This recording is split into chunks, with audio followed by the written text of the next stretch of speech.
चलिए बीते दौर में वापस चलते हैं। ये काफी मुश्किल हुआ करता था। हम मिडिल एजेस यानी मध्यकालीन युग, पहली मानव सभ्यता, इंसानों के पूर्वज, डायनासोर, जमीन पर रहने वाले शुरुआती जानवरों, प्राचीन समुद्री जीवों के दौर से गुजरते हुए समय की शुरुआत पर जा रहे हैं। और ये वही है। ये नेब्यूला हमारा सोलर सिस्टम है।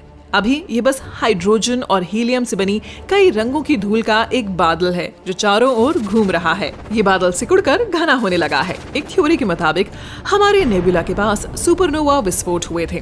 उनकी शॉक वेव्स ने नेबुला को अलग अलग तरफ से तब तक दबाव डाला जब तक कि बादल का केंद्र बहुत भारी नहीं हो गया। बहुत ज्यादा भार इसे दबाता है और न्यूक्लियर चेन रिएक्शन इस बादल के बिल्कुल बीच में शुरू हो जाती है। ये बादल को गर्म कर देती है जिससे वो चमकने लगता है। जल्द ही ये घने गोले में बदल जाता है और इस तरह हमारे सूर्य का जन्म होता है। ये घटना करीब 4.5 अरब साल पहले हुई थी। अभी तक हमारा प्लैनेट अस्तित्व में नहीं आया है। अभी केवल धूल और अंतरिक्ष के मलबे से बनी एक डिस्क है जो सूर्य का चक्कर लगा रही है। मलबे के टुकड़े धीरे धीरे आपस में मिल रहे हैं और भारी होते जा रहे हैं। आइए एस्ट्रॉइड्स के इस ढेर के केंद्र को देखें। मलबे का सारा भार सेंट्रल रीजन यानी केंद्र पर इतना दबाव डालता है कि वहां एक डेंस मेटालिक कोर बनती जा रही है।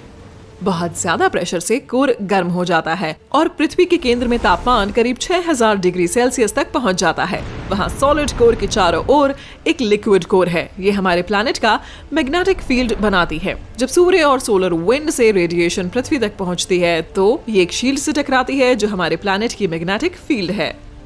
अब हमारे प्लैनेट का तापमान बेहद ज्यादा हो चुका है और ये लावा के गोले जैसा दिखता है। जैसे ही ये ठंडा होने लगता है एक सॉलिड क्रस्ट बन जाती है। इस समय होराइजन पर एक और प्रोटोप्लैनेट दिखाई देता है। ये किसी एस्ट्रॉइड जैसा दिखता है जिसका साइज मंगल ग्रह के बराबर है। मलबे का ये बड़ा सा टुकड़ा हमारी ओर आ रहा है। ये पृथ्वी से इस एंगल पर टकराता है जिससे हमारे प्लैनेट का एक हिस्सा टूटकर बाहर हो जाता है। इसका मलबा भी कई टुकड़ों से टूट जाता है और हमारे ऑर्बिट में रुक जाता है। कुछ समय बाद ये सारा मलबा मिलकर चंद्रमा का निर्माण करता है। इस टक्कर की वजह से पृथ्वी बहुत तेजी से घूमने लगी। एक दिन अब 24 घंटों की बजाय लगभग 5 घंटे का ही होता है। लेकिन चंद्रमा इतना भारी है कि वो ग्रेविटी के साथ हमारे प्लैनेट के घूमने की रफ्तार को धीमा कर सकता है। धरती अब शांत और रहने जैसी जगह नहीं लगती। चंद्रमा के ग्रेविटेशनल फोर्स धरती की गहराई में घुस रहे हैं जिससे वोल्केनिक एक्टिविटी पहले से ज्यादा होने लगी है। यहाँ मीटियोराइट्स गिर रहे हैं जिससे सरफेस पर लगातार विस्फोट हो रहे हैं। ज्वालामुखियों से निकलने वाली गैस हमारा एटमॉस्फेयर बनाती है। हमारे प्लैनेट पर मीटियोराइट्स के साथ आई बर्फ इवेपोरेट होने लगती है, भाप उठती है और बारिश में बदल जाती है। बारिश का ये पानी सतह पर गिरता है और गर्म लावा को ठंडा करता है जिससे शुरुआती झीलें और नदियां बनती हैं। सैकड़ों मिलियन सालों तक पृथ्वी शुक्र की सतह की तरह दिखती रही। ये एक बेजान जगह है जहाँ ज्वालामुखी हैं। यहाँ एसिड रेन होती है और सांस लेने के लिए ऑक्सीजन नहीं है। उस दौर में सूरज इतना चमकीला नहीं था जितना अब है। इसके अलावा सूर्य की किरणें हमारे एटमॉस्फेयर से भारी मात्रा में मौजूद वोल्केनिक डस्ट को मुश्किल से पार कर पाती हैं। करीब 3.7 अरब साल पहले सिंगल सेल्ड ऑर्गेनिजम्स के रूप में यहाँ पहली बार ऐसा जीवन शुरू हुआ था जिसे ऑक्सीजन की जरूरत नहीं थी। वे तट के पास समुद्र के उथले और गर्म हिस्सों में दिखाई दिए। ये बैक्टीरिया पूरे आर्कियन इयॉन में लगभग 2 अरब सालों तक पृथ्वी पर राज करते रहे। उन्होंने स्ट्रोमेटोलाइट्स को भी छोड़ दिया। ये उथले गर्म पानी की तल पर बने पत्थर के खंभे हैं। वे साधारण ऑर्गेनिज्म और बैक्टीरिया से बने हैं। ये बैक्टीरिया तब तक इवॉल्व होते रहे जब तक उन्होंने फोटोसिंथेसिस नहीं सीखा।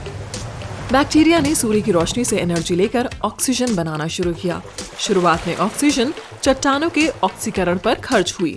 फिर बची हुई ऑक्सीजन ने एटमॉस्फेयर को भरना शुरू कर दिया। इसी समय पहला शैवाल दिखाई दिया। वे भी ऑक्सीजन पैदा करता था। इस घटना को ग्रे ऑक्सीडेशन इवेंट कहा जाता है जिसके कारण पृथ्वी से लगभग सभी लिविंग ऑर्गेनिज्म गायब हो गए। साधारण जीवों के लिए ऑक्सीजन टॉक्सिक थी और बैक्टीरिया और माइक्रो ऑर्गेनिजम्स के अवशेष समुद्र के तल में डूब गए। लाखों साल बाद ये अवशेष रिसाइकिल होंगे और पानी और धरती की क्रस्ट के जबरदस्त प्रेशर से वे तेल में बदल जाएंगे। करीब 2.5 अरब साल पहले इस तबाही के साथ आर्कियन इयॉन खत्म हुआ था। उसी समय पृथ्वी पर महाद्वीप बन रहे थे जो बाद में दुनिया के महासागरों में इधर उधर बहते हुए एक सुपर कॉन्टिनेंट बनाएंगे। एटमॉस्फेयर का ज्यादातर हिस्सा अभी भी मीथेन और कार्बन डाइऑक्साइड ही बनाते हैं। इन्हीं की वजह से ग्रीन हाउस इफेक्ट होता है और पृथ्वी का तापमान बढ़ता है। ऑक्सीजन बनना शुरू होने के बाद से ग्रीन हाउस इफेक्ट रुक जाता है और हमारे प्लैनेट का तापमान कम होने लगता है। यहाँ से आइस एज शुरू होता है, जिसे हुरोनियन ग्लेशिएशन कहा जाता है, जो अब से 2.4 से 2.1 अरब साल पहले तक रहा था। वैज्ञानिकों का अनुमान है कि हमारा प्लैनेट उस समय लगभग पूरी तरह से बर्फ से ढका हुआ था, यहाँ तक कि गर्म इक्वेटर भी। ये एक बहुत बड़ा बदलाव लगता है, वो भी 2 अरब साल पहले, जब हमारा प्लैनेट किसी दहकते लावे जैसा था। लेकिन अब ये बर्फ के टुकड़े की तरह बन गया है। हुरोनियन ग्लेशिएशन के दौरान पृथ्वी जुपिटर के सैटेलाइट यूरोपा की तरह ही थी। वहाँ भी बर्फ की एक मोटी परत है, जिसके नीचे एक लिक्विड ओशन है, जिसे कोर गर्म रखती है। सूर्य के एवोल्यूशन ने हमारे प्लैनेट को बचा लिया। 4.5 अरब साल पहले से अब तक ये लगातार गर्म होता जा रहा है। इसीलिए करीब 30 करोड़ साल की आइस एज के बाद पृथ्वी गर्म होने लगी। लेकिन वहाँ का सारा जीवन खत्म हो गया था और एवोल्यूशन को फिर से शुरू करना पड़ा। लगभग 1 अरब साल पहले हमारे प्लैनेट के सभी महाद्वीपों ने एक साथ मिलकर सुपर कॉन्टिनेंट रोडेनिया का रूप ले लिया था, जो कि एक हाइपोथेसिस है। सभी महासागरों ने मिलकर मिरोनिवा नाम का एक विशाल महासागर बनाया। 750 मिलियन साल पहले वह महाद्वीप टूटकर अलग हो गया और जमीन के बेहद बड़े टुकड़े पूरे प्लैनेट में बहने लगे। इसी समय कॉम्प्लेक्स प्लांट्स और मल्टी सेल्यूलर माइक्रो ऑर्गेनिजम्स दिखाई दिए। समुद्र में बस शैवाल, स्पंज और कवक ही नहीं थे, ये स्प्रिगना है। वे एक तरह के कीड़े हैं जो इंसान की उंगली के साइज के होते हैं। हमारे पास इन जानवरों के अवशेष हैं जो कम से कम 550 मिलियन साल पुराने हैं। 541 मिलियन साल पहले फेनरोजोइक इयॉन शुरू हुआ। उस समय की मुख्य घटना कैम्ब्रियन एक्सप्लोजन है। धरती पर जीवन फलने फूलने और बहुत तरह के जीव जंतु दिखाई देने लगे। मोलस्क और इकाइनोडर्म जैसी स्टारफिश और समुद्री आर्चिन भी दिखे। लिविंग ऑर्गेनिज्म का विकास हुआ, जिनमें न केवल इंटरनल बल्कि एक एक्सटर्नल स्केलेटन भी था, जैसे ट्रिलोबाइट्स। इनमें से कुछ लगभग 3 फीट की लंबाई तक के होते थे। उनके प्रोटेक्टिव शेल से पता चलता है कि समुद्र में शिकारी भी थे। उस समय एक फूड चेन बनने लगी। उसी समय अलग अलग महाद्वीप फिर से एक हो गए। इस सुपर कॉन्टिनेंट का एक अलग शेप है और इसे पैनोशिया कहा जाता है। बाद में ये महाद्वीप फिर से अलग हो गए और एक दूसरे से टकराने लगे। इससे पर्वत श्रृंखलाएं बनी। फिर महाद्वीप आखिरी बार फिर से मिले और लगभग 335 मिलियन साल पहले जायंट यानी बहुत बड़ा सुपर कॉन्टिनेंट पैंजिया बनाया।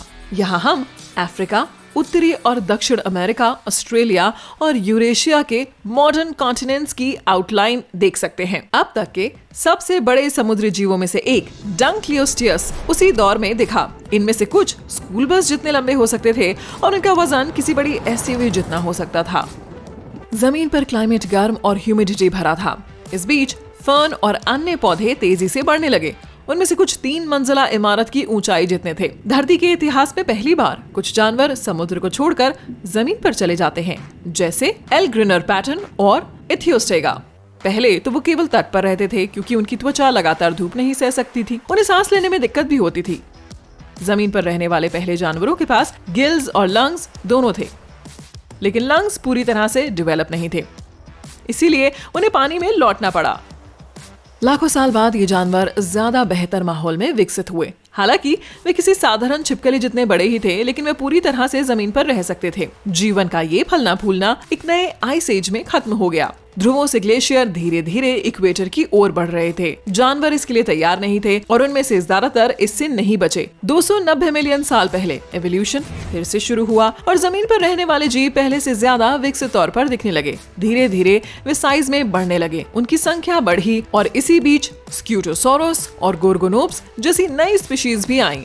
लेकिन ये दौर भी ज्यादा लंबा नहीं चला। केवल 40 मिलियन साल बाद कुछ अनजान घटनाओं के कारण धरती पर मौजूद सभी लिविंग ऑर्गेनिजम्स में से करीब 95% जीवों का अस्तित्व खत्म हो गया।